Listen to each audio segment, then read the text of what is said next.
Gempa berkekuatan 6,3 skala Richter yang mengguncang Afghanistan pada Sabtu 7 Oktober 2023 telah menewaskan lebih dari 2.400 orang. Juru bicara Kementerian Kebencanaan Afghanistan, Mullah Jannah Sayek mengatakan korban tewas kini meningkat mencapai 2.445 orang. Namun, ia merevisi jumlah korban luka menjadi lebih dari 2.000 orang.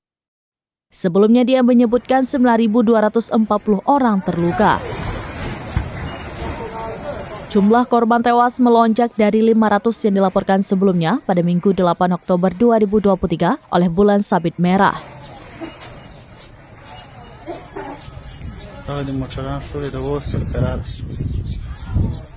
Sebelumnya, seorang pejabat dari Departemen Kesehatan Herat mengatakan lebih dari 200 orang yang tewas telah dibawa ke berbagai rumah sakit.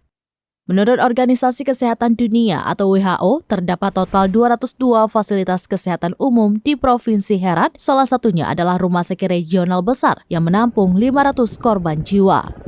Sistem layanan kesehatan Afghanistan yang hampir seluruhnya bergantung pada bantuan asing, kini dilanda krisis dalam 2 tahun terakhir sejak Taliban mengambil alih kekuasaan dan banyak bantuan internasional yang menjadi tulang punggung perekonomian dihentikan.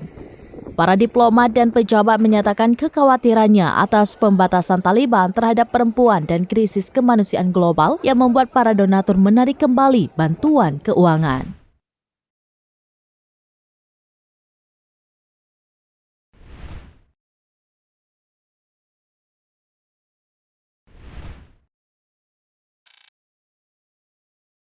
Download Tribun X sekarang, menghadirkan lokal menjadi Indonesia.